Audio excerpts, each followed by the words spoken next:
These ideas can rabbit trail really fast and derail everyone off track from where you're really planning on going. It just snowballs, right? You know what I'm talking about. Snowballs, and then you're like, why are we doing this? And we did not get that done that I had planned on getting done. Well, welcome to my channel. If you're new here, my name is Ashley and I'm a homeschool mom of 3. And I love sharing with people about homeschool budgeting tips, how to do homeschool affordably, and just sharing tips to encourage any homeschool mom. So welcome, I'm glad you're here. If you like what you see, you're welcome to give me a thumbs up and subscribe as well. And be sure to hit the little bell to get the notifications to show you when I have new videos. So this is video 2 in my series for the easily distracted homeschool mom.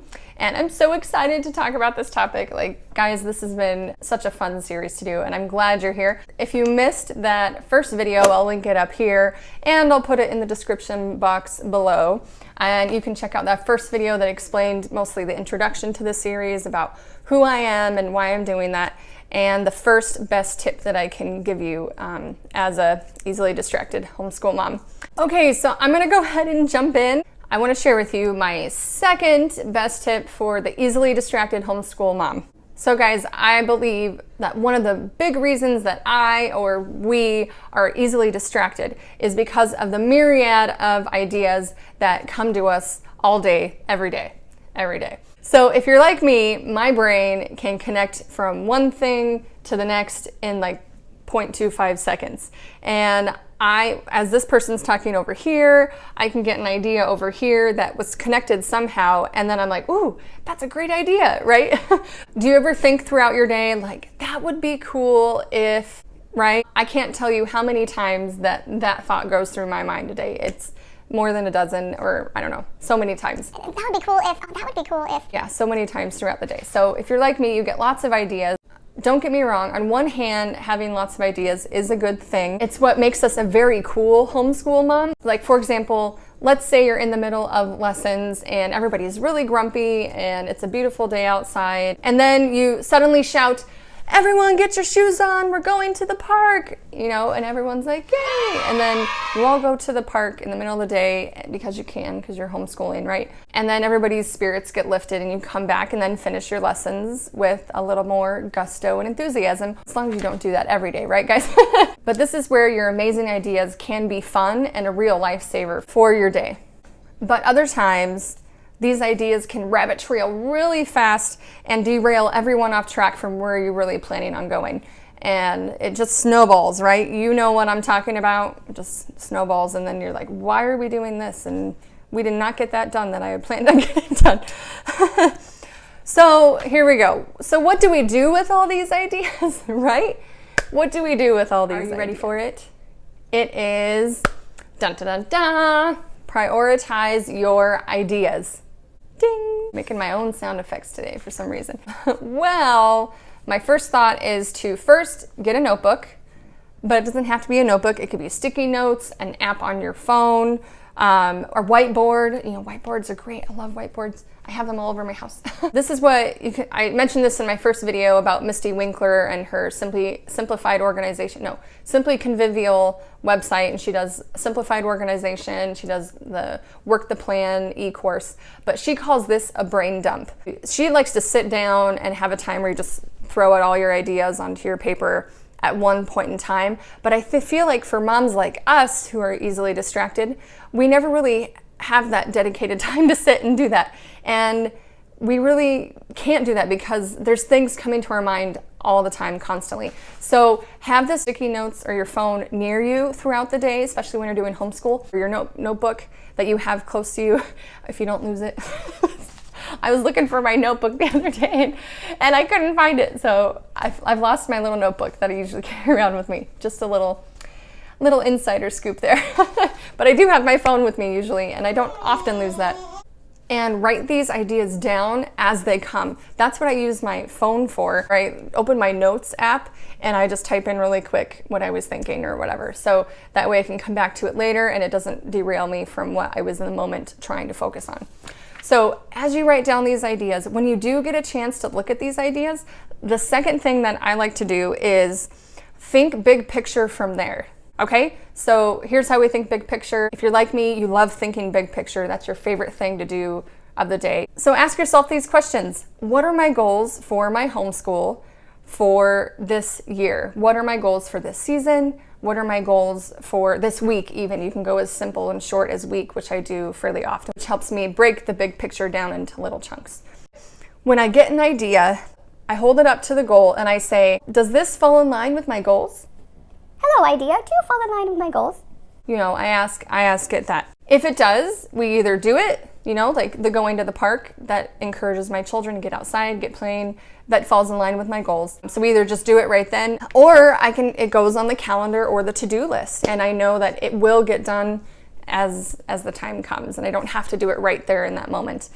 Third, I like to share is remember that having ideas is not a bad thing. I know in my experience that some people can get down on me for that, and they make me feel like I'm a scattered-brained and that I'm a messy person, or I'm such an optimist that I see the possibility in everything. I love seeing the possibilities in things and seeing what could happen and what could be done.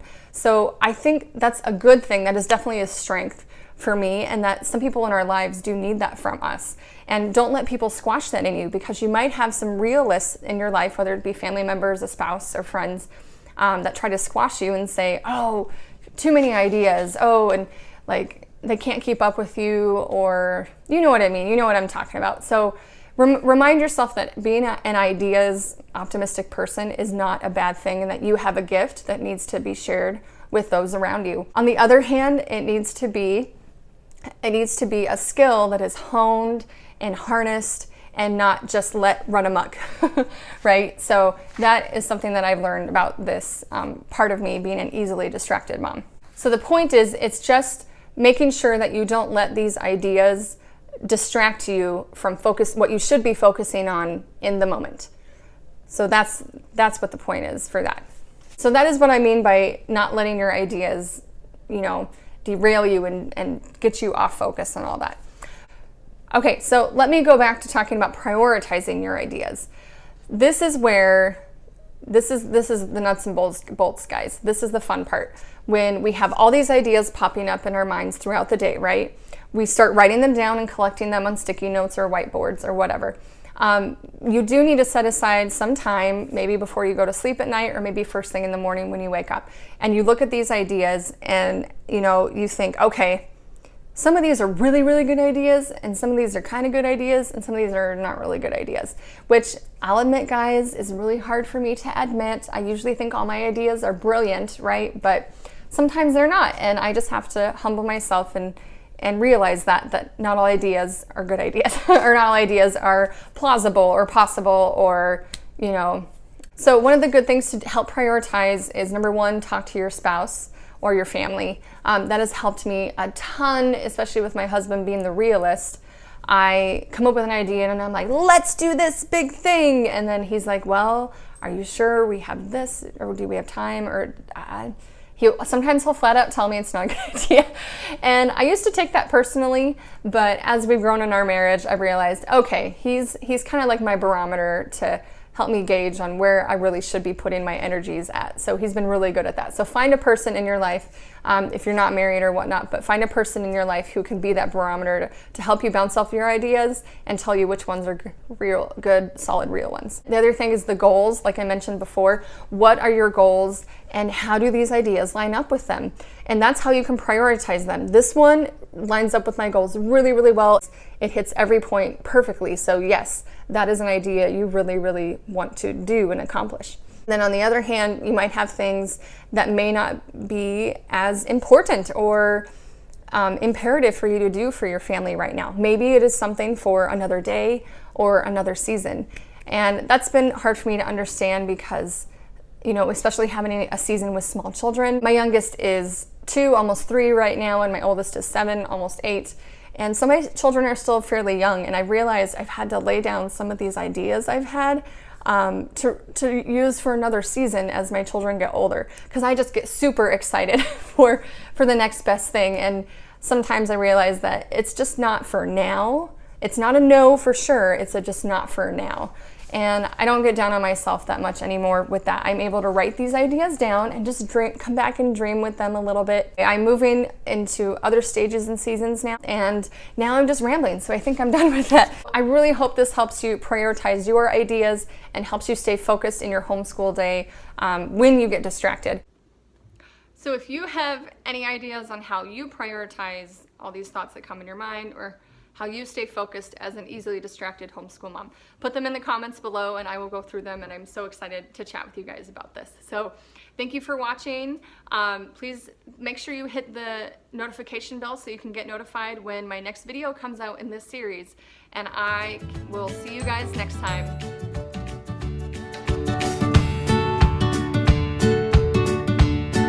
If you have any questions, please leave them in the comments below. I'd love to chat with you guys more about this. If you have any other ideas on how you prioritize your ideas, or how